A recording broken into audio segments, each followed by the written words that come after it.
सम्मानित साथियों, मैं श्रीनिवास राष्ट्रवादी संस्थापक भारत रक्षा दल ट्रस्ट। कल हमने अपने भारत रक्षा दल ट्रस्ट के YouTube चैनल के माध्यम से विश्व में एक वर्ग विशेष की बढ़ती जनसंख्या के मुद्दे के ऊपर देश के सामने भावी चुनौतियों पर अपनी बात रखते हुए एक और मुद्दे पर बात रखने की बात की थी, लेकिन चूंकि वह वीडियो कल लंबी हो गई थी, इस नाते कल उस मुद्दे पे बात न करके फिर हमने कहा था कि आज हम इस मुद्दे पर आज के लिए बात करेंगे। तो मित्रों, हम आज उस दूसरे मुद्दे पर जिस पर हमें कल आप सबसे बात करना था, बात करने से पहले हम आज अहमदाबाद के निकट हुए एक भीषण वायु दुर्घटना में सभी मृतकों की प्रति अपनी संस्था भारत रक्षा दल ट्रस्ट की ओर से अपनी संवेदना व्यक्त करता हूं। जिन लोगों ने अपनी जान गंवाई है, उन सभी के लिए मैं परमात्मा से प्रार्थना करता हूं कि उन सभी की आत्मा को आप अपने श्री चरणों में स्थान दें। कल्पना कम कर सकते हैं कि वास्तव में जब यह घटना हुई होगी और एकदम से लोगों के सामने साक्षात मौत आई होगी, तो किस तरह से उन सभी लोगों की जानें निकली होगी। कल्पना मात्र से रोंगटे खड़े हो जाते हैं, लेकिन इस सत्य को भी स्वीकार करना होगा कि विधि के विधान को कोई टाल नहीं सकता है। हो सकता है जिन लोगों की इस वायु दुर्घटना में मृत्यु हुई है, उन लोगों की इसी तरह से मृत्यु लिखी हो। यह विधि का विधान है मित्रों, और इसीलिए हम इस विधि के विधान को स्वीकार करते हुए समय इंतजार नहीं करता है साथियों।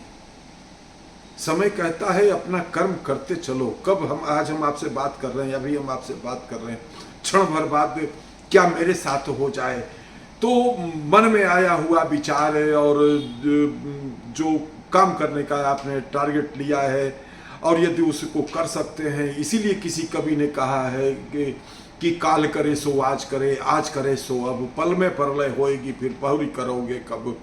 तो ये जो है, ये संभवतः रहीमदास जी के ये लाइन है। तो हम उसको कहीं न कहीं प्रयास करते हैं अपने जीवन में उतारने का। आज मेरा मन नहीं हो रहा था कि मैं किसी मुद्दे पर बात करूं, लेकिन हम फिर भी ये बात करने जा रहे हैं। इसलिए बात करने जा रहे हैं क्योंकि जीवन का कोई भरोसा नहीं है। हर क्षण क्रियाशील रहिए, प्रयास करते रहिए। जो मन में विचार आया है काम करने का, उस काम को करने का कोशिश करिए, टालिए मत। किसी भी काम को टालने की कोशिश न करो। कब क्या हो जाए, कब प्रभु का बुलावा आ जाए, तो मन में एक लिए हुआ होगा, अरे वो काम जो है हम सोच रहे थे शाम को करने को और हमने टाल दिया कि कल करेंगे। कल किसने देखा? आज का सोचो, वर्तमान की सोचो। जितना कर सकते हो, जो कर सकते हो, वो करने की कोशिश करते रहो। और उसी के नीति के तहत मैं आज जो कल मैं दूसरे मुद्दे पर बात करना चाह रहा था, उस मुद्दे की बात करना चाहता हूं। और दूसरा मुद्दा मित्रों ये है, आजकल सोशल मीडिया पर बहुत तेजी से एक पोस्ट वायरल हो रही है। अनेकों लोगों ने उस पोस्ट को वायरल किया है और वो ये है कि किन्नरों का शादी विवाह में बच्चे के जन्म पर जो है नेग लेने का जो एक शिष्टाचार है, उस पर रेट फिक्स हो गया है। हमने अपने जिन लोगों ने पोस्ट डाला था, उन लोगों से हम उसमें हमने लिखा कि बताइए ये रेट कहाँ फिक्स हुआ है, किसने फिक्स किया है, किस सरकारी दफ्तर से वो हुआ है या जो है किन्नर समाज की तरफ से वो हुआ है, लेकिन किसी ने उसका जवाब नहीं दिया। लेकिन चूंकि सोशल मीडिया पर एक लंबे समय से इधर कई बार मैंने इस पोस्ट को देखा, तो कल मैं उस पर बात करना चाह रहा था।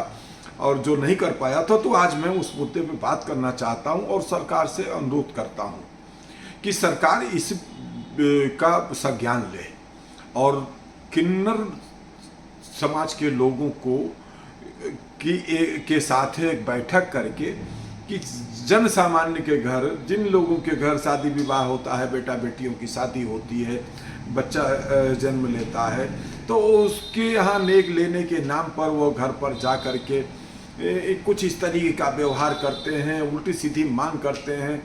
पता नहीं उस घर परिवार के सदस्य लोगों की परिवार की क्या आर्थिक स्थिति है, इसका उनको कोई लेना देना नहीं है। यहाँ तक सुनने में आया है, हमारे साथ तो ऐसा नहीं हुआ तो मैं ऐसा नहीं कह सकता हूँ, यहाँ तक सुनने में आया है कि किन्हीं किन्हीं घरों में पुरुष समुदाय नहीं होते हैं, महिलाएं हैं, पता लगा बहू है, सास है, या केवल वह महिला ही है, तो ज़बरदस्ती उसके यहाँ छीना झपटी तक की, उसके गले की चैन जो है निकाल लिए, ज़बरदस्ती जेवर का नेग लेने के लिए कुंडल लेंगे और अंगूठी लेंगे और ये करेंगे, मतलब नंगई भी जो है करते हैं, भारी भरकम जो है राशि की मांग करते हैं। तो यह एक प्रकार से मेरा मानना यह है कि यह समाज के एक वह गुंडा टाइप के एलिमेंट्स हैं कि जिसके यहाँ जाते हैं उसके यहाँ, अब तो ये भी निकल आया है, अब आपके घर में पैसा है नहीं, इससे कोई मतलब नहीं है, तुरंत QR कोड जो है आपके सामने जो है लीजिए, इस पर और ट्रांसफ़र करिए। मतलब गुंडे एक प्रकार से मैं इसे कह सकता हूं। और इस प्रकार के ये गुंडे हैं कि जिनके ऊपर किसी की कोई बस नहीं है, न पुलिस कुछ कर सकती है, न कोई कुछ कर सकता है। पुलिस में लोग कंप्लेंट भी नहीं करने जाते हैं, वांछित राशि इनको नहीं मिलती है तो बहुत बुरी तरह से नंगई करते हैं, गाली गलौज तक कर सकते हैं, फिर बददुआ देने लगते हैं। लोगों का मानना यह है कि भाई इनकी बददुआ नहीं लेनी चाहिए, लेकिन यह सब हालातों और परिस्थितियों पर ही मैं यह बात कहना चाहता हूं कि सरकार इसको बहुत गंभीरतापूर्वक ले, किन्नर समाज के लोगों के साथ इस वक्त बैठक करके इसका रेट का जो है निर्धारण होना चाहिए, क्योंकि किन्नर समुदाय से हर कोई किसी न किसी रूप में जो है पीड़ित हुआ है। तो मैं सरकार से पुनः आग्रह करता हूं कि जो सोशल मीडिया पर लोगों ने इस पोस्ट को चलाया है उसका संज्ञान ले और किन्नर समुदाय जो घरों में जाकर के खुशहाली के अवसरों पर नेक लेते हैं, उसमें परिवार की तरफ से दिया जाने वाला स्वेच्छा भाव से खुशी से दिए हुए राशि को रेट क्या फिक्स करेंगे भाई। बहुत लोगों की इच्छा है, बहुत बड़ी बड़ी रकम दे देते हैं, लेकिन जो खुशहाली से परिवार के लोग दे दें उसको सहजता से वो स्वीकार करें। इस प्रकार की नीति बननी चाहिए या रेट भी फिक्स कर दिया जाना चाहिए। कोई भी एक विकल्प लेकर के सरकार को आगे बढ़ना चाहिए। यह बहुत गंभीर मामला है और इससे लगभग हर कोई पीड़ित हुआ है या और हो रहा है, तो इसका संज्ञान सरकार को लेना चाहिए। धन्यवाद। जय मातृभूमि, जय भारत।